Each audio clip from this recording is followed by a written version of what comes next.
So about a week ago, I said if we hit 100 subs, I will buy an intake for my car. Well, we hit 100 faster than I thought, so this is my new intake. This is gonna be what the stock one sounds like, and I'll record the intake one after this when I install it. Alright guys, this is 0 to 100.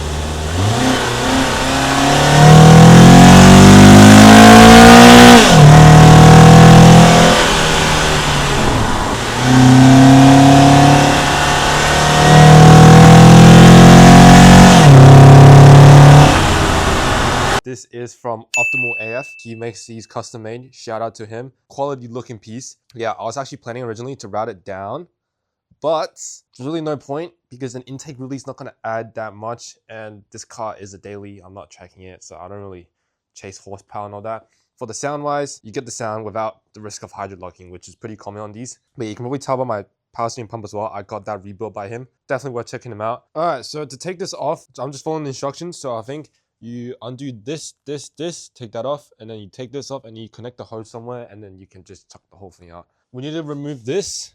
Now these coolant hoses are pretty stuck on there, so just leave this one. This one took some force, but yeah, it's pretty baked on there. I'm gonna try and just gently, not just screw flathead on there, so just kind of let it wiggle around. I'm not gonna go super hard so that it puts a hole through it. Other than that, to remove the rest of the intake, you have a bolt up here, and then I think another one down there. And so far, those are the only bolts that I've seen so far. Now, because I removed my resonator beforehand, I don't have to worry about that. Now, of course, this is a short ram, so you don't really have to take out the resonator. But if you're doing a cold air, you're gonna have to take out the resonator. So a bit of coolant leaking out is apparently normal. So, all right, this is whatever this is. That is out. If you see this, you see that, that's where the other one was. You see how little coolant? We're gonna connect this to that. All right, so right here, we got our little air filter that we install onto there. Make sure it's nice. Yeah, we can go ahead, put our new filter in. We're gonna go ahead, take our temp sensor off. And he did say, do not touch the little end bit. I'm just gonna chuck this on here, undo the clean wrap. So that's the sensor out. Yeah, he said do not touch the tip, it might cause a check engine light. So I'm gonna do exactly that and not touch the tip. But yeah, I think he just said simply just screw it back in. So we're just gonna screw it back into here. All right, so now that's in.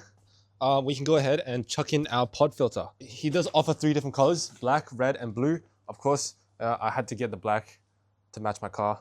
This is, I think, lightly oiled. Ooh. Now, I don't know if he made this or if this is like bought somewhere. Bear with me guys, this is my first time doing something like this. Here should be good. Does that look good with you guys? Yeah, this is custom Optimal AF. Very nice. But yeah, if you guys are interested in getting one, definitely go check it out. He designed this himself. He did say it's like a hybrid between a short ram and a cold air. It draws as much cold as possible without the risk of hydro locking. So we're gonna do our silicone joiner.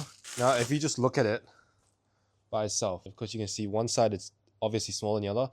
The smaller side goes on the throttle body. The bigger one is for the intake. So I think we just slide that on like that. And then I'll turn it facing here so you can see the Optimal AF. For those wondering where this is gonna hold on to, it's the battery bracket. So I think it's a 10 mil from what I remember. Yeah, so it basically clips onto this battery bracket here. Oh yeah.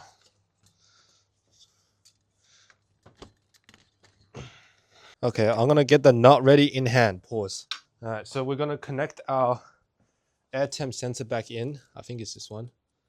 Just connect it back into there. And then we put this hose back onto here as well. We pull the air filter out as far as possible for maximum cold air. And then, yeah, and then you tighten the clamp down. So one last thing, I'm gonna go ahead and clean just the stainless steel pipes with brake cleaner to get rid of my musty, greasy handprints. I'm gonna avoid the silicone and the pod filter. I'm just gonna do the metal only. All right guys, this is my first ever test drive. I did start the car beforehand to check for any engine lights. There's no check engine lights, so everything's all good. I'm gonna go take a test drive, record some sound cuts for you guys.